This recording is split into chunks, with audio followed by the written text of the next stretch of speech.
Good morning, everybody. My name is Connor Flanagan, and I'm the Director of Education here at the Southampton History Museum. Today, we are joined by Mary Cummings for the last of the High Style in the Gilded Age talks. Today, we're going to be talking about Millicent Rogers, who has a really interesting story, and I really just can't wait to hear what Mary has to say. We're just going to go right into it. If anybody has any questions, please feel free to submit them in either the chat bar or the Q&A function at the bottom, and I'll pop back in at the end and I'll ask all the questions you might have. Enjoy, everybody.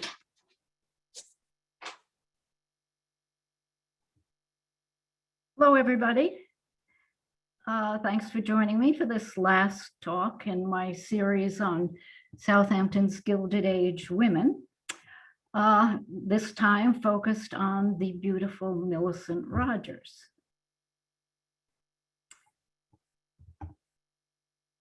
So by the time the stunning granddaughter of Standard Oil magnate Henry Huddleston Rogers Sr.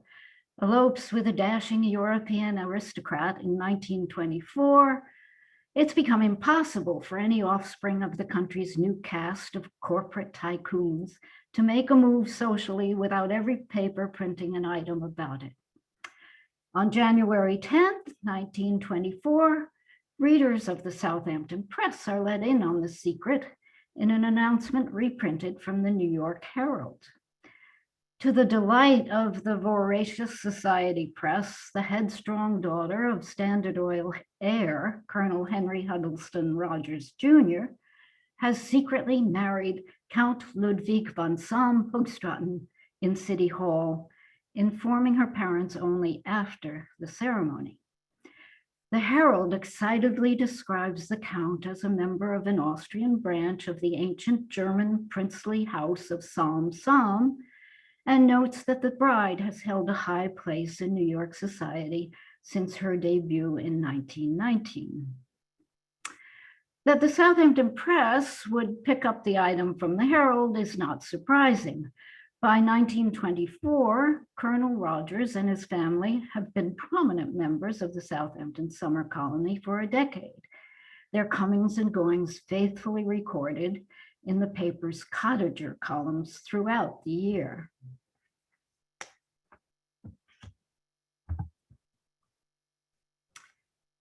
At her birth in 1902, Southampton is still in the future for Millicent. As a young child, she's spending her time in the sumptuous surroundings of her parents' New York City townhouse at 28 East 57th Street, or at their estate in Tuxedo Park. A childhood beauty, she leads the life of a rich New York princess of the Gilded Age, with winter outings in Central Park and summer visits to the Patriarch in Fairhaven, Massachusetts, where there are happy reunions with her many cousins. There she is holding her grandfather's hand with all of her cousins. Then in the winter of 1910, a year after this photo was taken, the high-spirited Millicent is stricken with a sore throat, intermittent high fevers, and listlessness. Diagnosed with rheumatic fever, a dreaded and often fatal disease at the time, she's bedridden for months. It's time she puts to good use, developing the precocious intellect and creative imagination she has, with results that would be hard to exaggerate. Physical exertion is forbidden, slowing her down and giving her the languorous manner that will become a permanent part of her charm. Less welcome, a weak heart will also accompany her through life.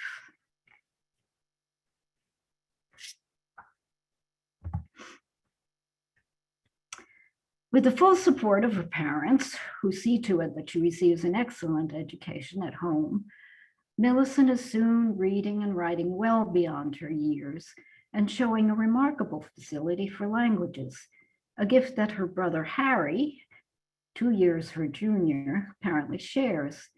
As children, the two use Latin as their secret language when they don't want their parents to know what they're saying.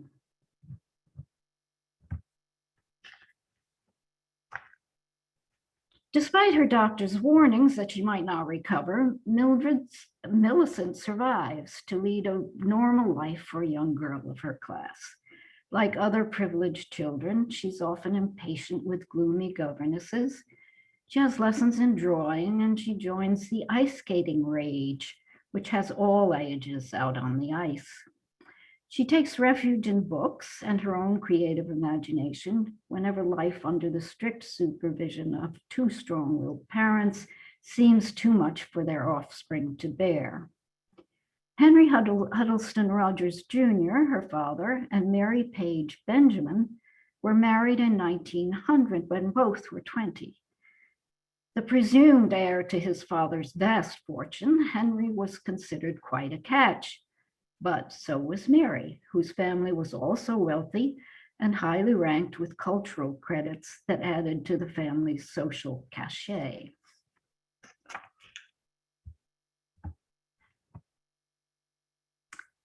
Mary is attractive and never lacks admirers in her single years. Among them is Mark Twain, a family friend who is of her parents' generation, but likes to surround himself with young people.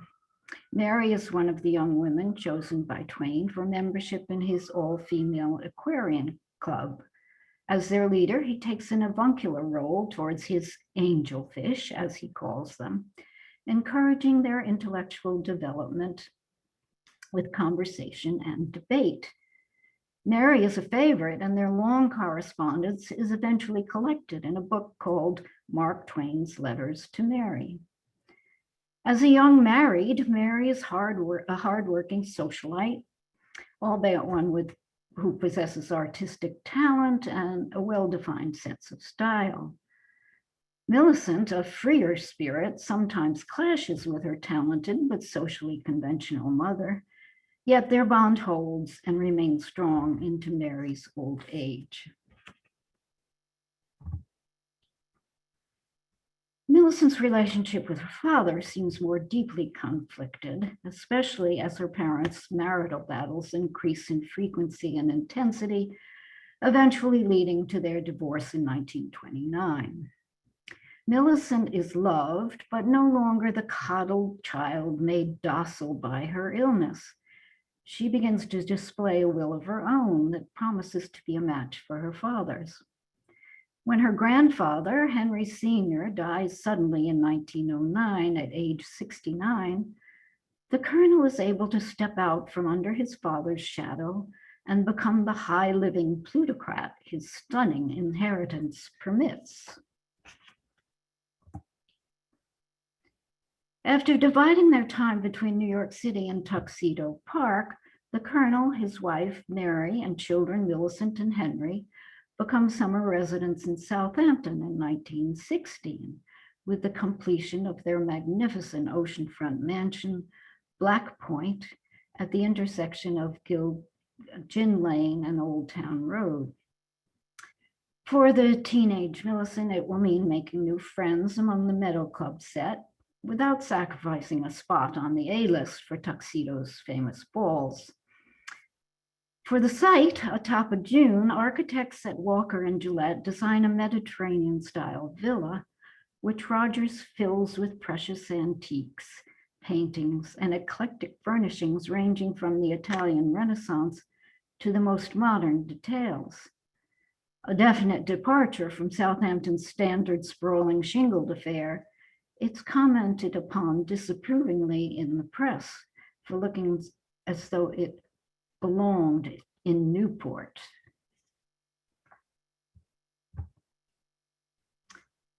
Having provided a suitably splendid summer seat in Southampton for his family, the colonel will later provide himself with a separate seasonal headquarters.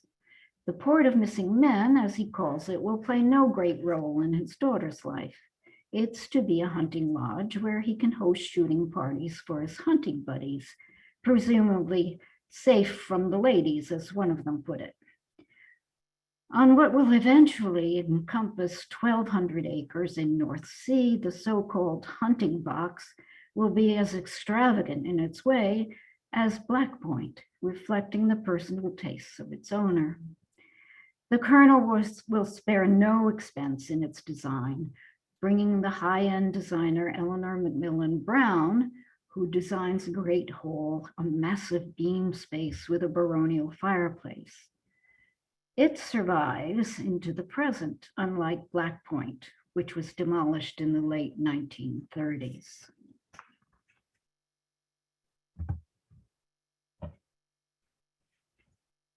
In late adolescence, Millicent keeps a diary. She records the dances, evenings of games, and other activities which she seems to enjoy, despite occasional complaints of boredom. She's rich, beautiful, and already developing a style of her own, all attributes that are about to make her an irresistible target for constant attention from the press. The few who know her well know a different Millicent, a quieter, deeper soul, who is fun-loving, yes, but eager to put her intellect and her creativity to more serious purpose. Even Southampton begins to feel oppressive. "I'm sick of this place," she writes in her diary. "I want to do something for a change." With war on the horizon, opportunities arise. She takes a course in home nursing, learning first aid and surgical dressing.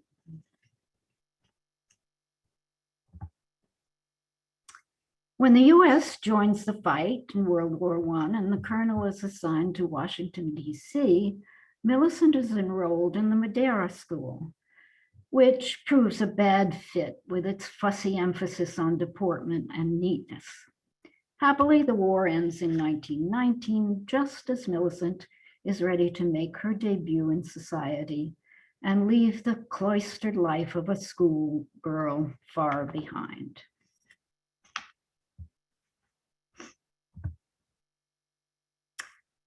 Post-war exuberance is in the air, and the 17-year-old Millicent is in great demand at a flurry of dances and dinners in the lead up to her formal introduction to society.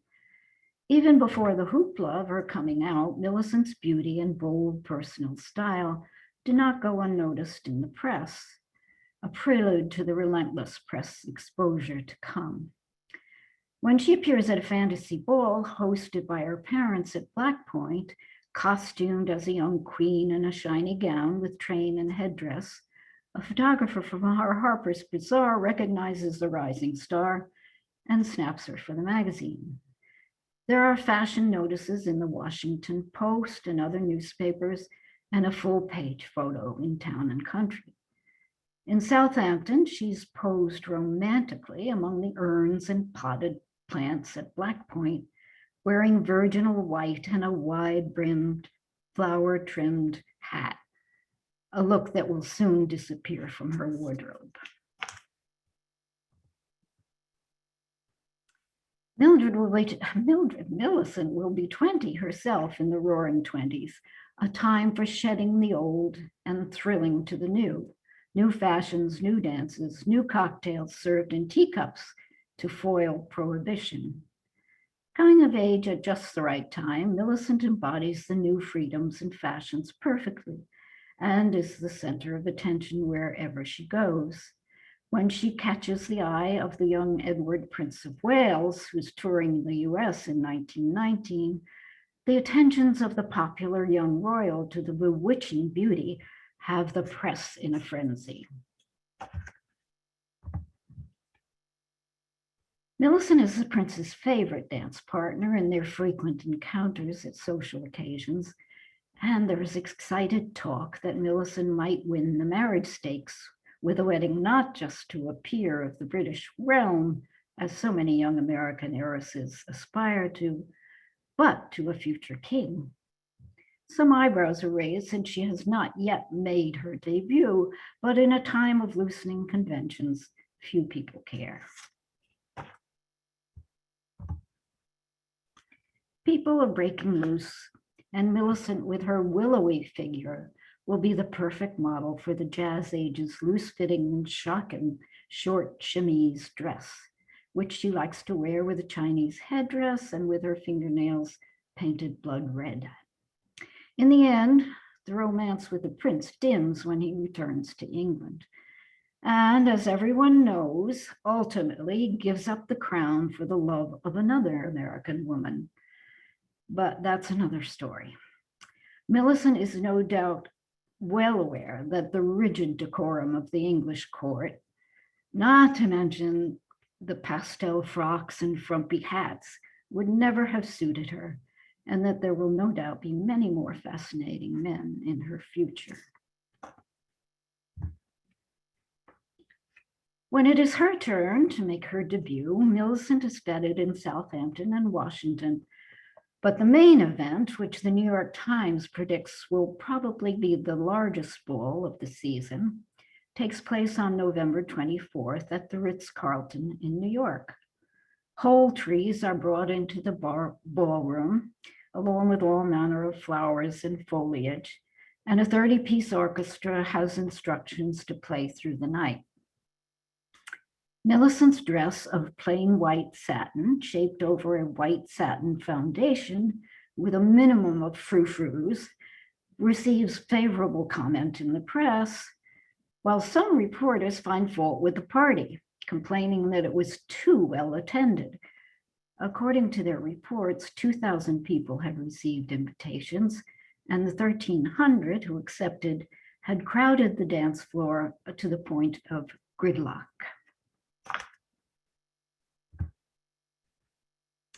Now officially recognized as marriageable, Millicent collects proposals and revels in her new freedom. Her long illness and the strict limits society still places on the activities of young girls have tried her patience, but Southampton offers many opportunities to make up for lost time during the summer following her debut. There is no end of parties, no lack of suitors. A romance with the tall, handsome Jimmy Thompson, a fellow Southampton cottager, appears to be more serious than Millicent's other flirtations, and indeed the Rogers announced the couple's engagement before the summer is over. Plans for Millicent to accompany her parents to Europe that winter remain unchanged, however, and James comes to the pier to see her off, never suspecting that their marriage plans will not survive Millicent's heady introduction to European society.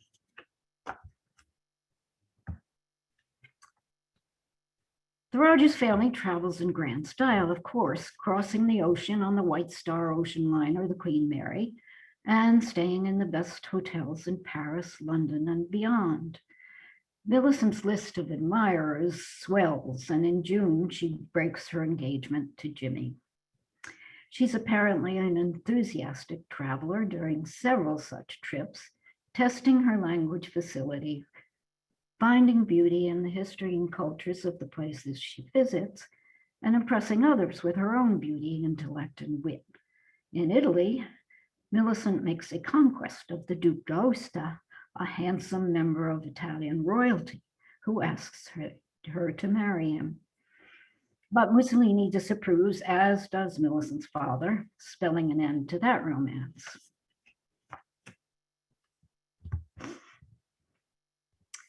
Millicent goes on to cast her spell on another handsome aristocrat whose reputation for style and dash is a match for her own.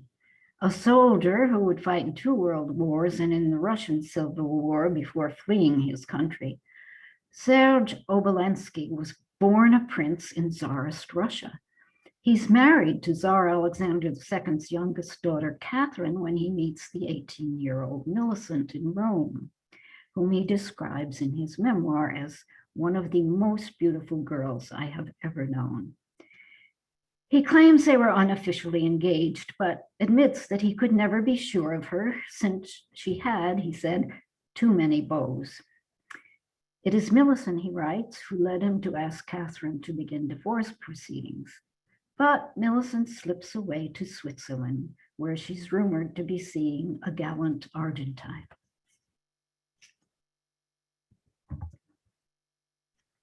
In exile, Obolensky will settle in New York and become well known on the social scene in Southampton during the long hiatus between his second and third marriages. A great dancer and perfect guest, he's at every party and is a particular favorite at the Duke Box on Wyandanch Lane, where brothers Andrew and Anthony Duke host a lively group of bachelors and beauties, among them Zsa Zsa Gabor and Hedy Lamarr.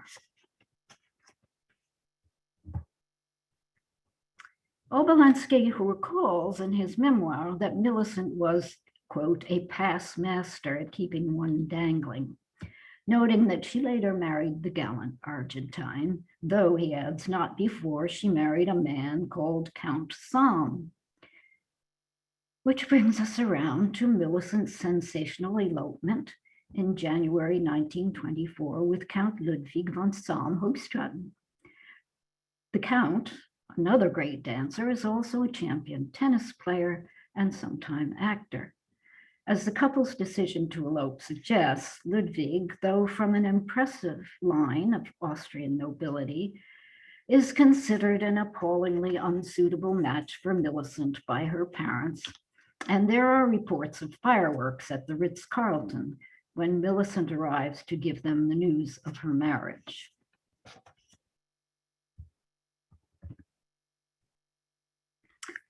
Ludwig had found his fortune depleted after World War I and made the decision to come to America. In an unfortunate public acknowledgement, he had revealed, perhaps half jokingly, his hopes to marry a rich woman, though he has friends who hotly deny he's a fortune hunter. It takes Colonel Rogers several months, but using the leverage he still retains over his strong-willed daughter, he tightens the purse strings, intending to end the marriage. The couple sails for Europe, where they briefly find happiness, along with relief from the press hounds. But the colonel triumphs in the end. The marriage is over within months, though not before the Count has fathered a son. Peter Salm is born in the fall. Back in the fold, Millicent rallies. There are parties all summer long in Southampton to ease the transition.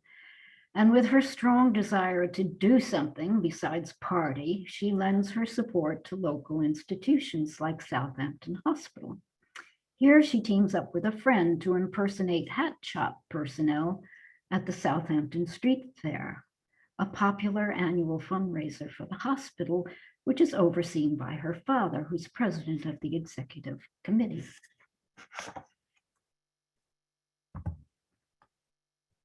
Rumors of another romance are not long in coming, this time involving that gallant Argentine Obolensky suspected of having lured Millicent to Switzerland. The Southampton Press reports that the former countess has been seen boarding the Majestic, carrying her jewels and accompanied by her maid. It's speculated that it's romance that has coaxed Millicent abroad, and in fact, as her divorce from Count Salm is finalized, Millicent is in France with the decidedly gallant Arturo Peralta-Ramos. Tall, handsome, and debonair, he's the kind of man Millicent, or perhaps any woman, would consider a heartthrob. He knows all about wines, where to find the finest cuisine, and which country road leads to a hidden paradise. After too much time under the thumb of her parents, Millicent is thrilled to be far away and in love. At home, speculation about the romantic life of the village's most famous flapper ends only in November, when Millicent returns from abroad with Peralta-Ramos, and they are married in a ceremony at the Church of the Sacred Hearts in Southampton, attended only by her parents, her son, and two friends. There's no reception, and the couple sails for Argentina, where Millicent thrives in the highlands despite her weak heart. That union lasts 8 years and produces two sons, Arturo and Paul. A few months after her father's death in 1935, Millicent and Ramos divorce. Newspaper reports claim that one issue in the breakup is the slighting of Millicent's sons with Peralta-Ramos in the colonel's will, while Peter's Salm is well provided for. Millicent starts the new year, 1936, with a third marriage. Ronald Balcom is a New York stockbroker, extremely handsome and known as a bon vivant.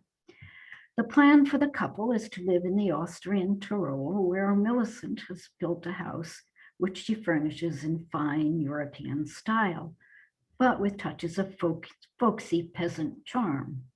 Readers of the Shelter magazine swoon over the decor, just as they swoon over her way of dressing. Not surprisingly, she sets a new fashion trend for a sporty Austrian look, complete with Tyrolean hat. When she travels, though, it is her high fashion wardrobe that attracts attention. Haute couture designers are always eager to dress her, and she's widely known as a fixture on the best dressed list. Less known are her efforts to help her friends, many of them Jewish, who are in danger as Hitler makes his advances in 1938. In 1939, Millicent's own family must leave and return to the States. In 1941, she and Ronald Balcom divorce, ending the last of her marriages. During the war years, she rents an apartment on 68th Street in New York and organizes the Medical and Surgical Relief Committee, which raises money for medical supplies to be distributed in European and Asian war zones, with some perhaps destined for the French resistance. She also buys an historic colonial house, Clermont Manor, in the Tidewater section of Virginia.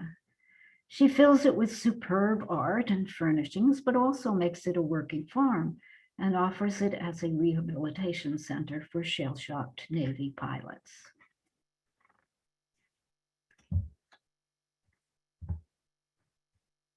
Millicent is now a woman of sublime sophistication, a mother of three, and a fashion icon outfitted by the leading designers of the day.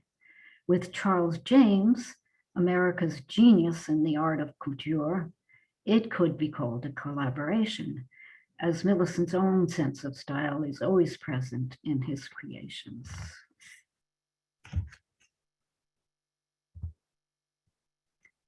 After the war, Millicent settles for a time in Hollywood, renting the former Rudolph Valentino mansion, Falcon's Lair. Now in her 40s and still a great beauty, she has her last great affair with Clark Gable. When they break up, she writes a farewell note to him with the surprising claim that she has never before found such a man as he and doesn't expect to ever again. Considering the dashing men she has left in her path, it's high praise indeed.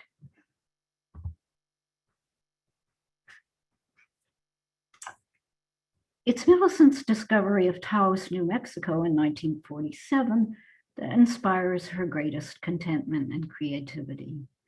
She buys a small ranch there and has a house built of adobe brick by local Indians. As in Austria, she adopts the local costume: broomstick skirts, Native American blouses, and shawls. Inspired by the art and symbols of New Mexico's Navajo and Pueblo Indian tribes, she designs bold sculptural jewelry and experiments with textiles, all the while collecting Pueblo artifacts. When she dies, just short of her 51st birthday, she's deeply mourned by her many admirers, including a quiet crowd of Pueblo Indians who attend her burial. A museum dedicated to her and her collection now exists in Taos. Hers was a remarkable journey. By her own assessment, she lived life to the fullest. She said she had seen everything and done everything and regretted nothing. And that's a good place to end.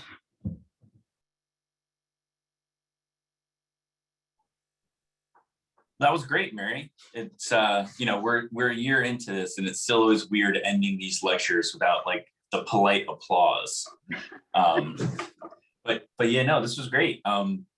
I've known about Millicent Rogers for a little while, and we've had the pleasure of being able to go to the Port of Missing Men here with the Southampton History Museum a few times and work with her sort of, I guess, extended family. It's been great, and hearing this talk and getting a little bit more insight into her life has been really great. We'll see. I think we have a question or two that came in during the talk. If anybody else has any questions, please do feel free now to submit them in the Q&A function or in the chat, and I'll start going through those right now. So we have one here. First person, they said, what a life. Sounds like a soap opera. And they're asking, was that Van Johnson in the Clark Gable photo? Oh my goodness. I'll bet it was, but I don't know for sure. Yeah, I couldn't tell. Yeah. And they also asked, did you notice that the newspaper article stated that Count Salm had been engaged to 36 women? Yes, I couldn't include everything. Yeah. Yeah, that might be partially one of the reasons why her father might not have been so into their marriage. Right. Yeah. So we have someone asking, where are her children now? I think they're in the area. I mean, not in the Southampton area, but the New York area. And one of them has been to the museum, but I'm not sure exactly where they are. Let's see. The person asking, her family have property in Southampton? Well, the Port of Missing Men. Yeah. Yeah. That's located up in North Sea. I think if you probably Google it, you'll find some really great photos of it. I know Mary showed at least one or two in the talk here, but you'll see some other ones. And her family still lives there today. Fabulous place. Yeah. Unfortunately, a private home, so you can't really get a tour there too often. But No. on occasion, we have programs where they graciously let us in. And let's see, someone's asking, how exactly was von Salm related to Millicent Rogers? I'm sorry, I didn't catch the beginning. How exactly was von Salm related to Millicent? Well, she married Count Ludwig von Salm-Hoogstraeten, and so he was her husband. Briefly. Her first husband, right? When she was like in her early 20s, probably? Yeah, yeah. Let's see. And yeah, somebody else was asking, they said, wonderful lecture. And they said, please organize another trip to the Port of Missing Men. And does her family still come to Southampton? So yes, they do still live in Southampton. I'm sure they move around a good bit, but I know they're still in and around the area. And we don't really get to choose when we get to go there. It's more so when they offer to let us in. So it's one of those things. And I think we were there last year and the year before, and I think the year before. So we might take a pause on doing public tours of their house this year, but I'm sure we'll be able to do that again sometime in the future. And let's see. So we have another question here. Did she die as a direct result of the damage done to her heart from rheumatic fever? They said that their mother also had that fever as a young woman and eventually died from congestive heart failure. Uh-huh. So it was certainly a factor, yes. And did they ever say what was her actual cause of death when she passed away, or not that you're aware? I'm just not aware of what the official coroner's report was. Yeah. But I'm sure it had to do with her heart. I'll say, yeah, fairly young. You said just before she was 51, so still fairly young. Seemed very active, so it makes sense that it might have been somewhat related to her heart. Right. Let's see, we got any other questions? Somebody else, they said in the chat that her granddaughter runs her foundation in Taos. So I'm not aware of that. I haven't been to Taos, so I haven't seen the museum or anything. But so someone's grandfather who you spoke to, who asked a question, runs it? Yeah, somebody they mentioned in the chat saying that that Millicent's granddaughter, they said Christina Peralta-Ramos is the one that runs the foundation in Taos. So she's not in the area. She's in No. Taos. Yes. So Right. yeah, that one's not the area. They're in Oh, Taos. right. But if anyone ever wants to head over to New Mexico, you can check it out. That's definitely something I'd want to do one day. Just to, I've seen the house over here. Love to get a chance to check out the area in New Mexico. Yeah, I've always wanted to go there. Let's see. I know my mom wears a lot of teal jewelry, so I know she would probably like to go also. Yeah. See. Okay, so they were asking, the person that asked how von Salm was related, they said they meant, how are the von Salms of Port of Missing Men related? And so Peter Salm's widow has it now. Yeah, so And it was Peter Millicent. was Millicent's son. Yeah. Right. So Millicent married von Salms, had a son Peter, whose last name was von Salm, and then his descendants now are the ones that live there. Well, yes, his widow. Yeah, his widow and their Yeah. family. Yeah. So yeah, I think that is all the questions we have here, unless we have a few other questions that might come in. Doesn't appear, but yeah, I want to thank everybody for joining us here today. If you've missed any of the previous talks, I definitely say that you should go to Southampton history.org. If you go to our blog, you can search in there and you can find write-ups about all the previous talks with links to the videos. You can also go to YouTube and search Southampton History Museum, find all the previous lectures. You can watch them all. They're all about the same length, about 20 to 40 minutes, somewhere in between there. And I want to thank Mary for doing all these talks. They've been really great. And if anybody gets a chance, you can make an appointment to come to the museum and see this exhibit, which is still up. It's still on the walls here at the museum. Normally we would switch it out every year, but we had a little bit of not as big of an audience come last year as some might anticipate. So it's still up. So you can definitely come and see everything in person. And I definitely suggest doing that. So you can give us a call and set up an appointment. But again, thank you, everybody. And we'll see you next time.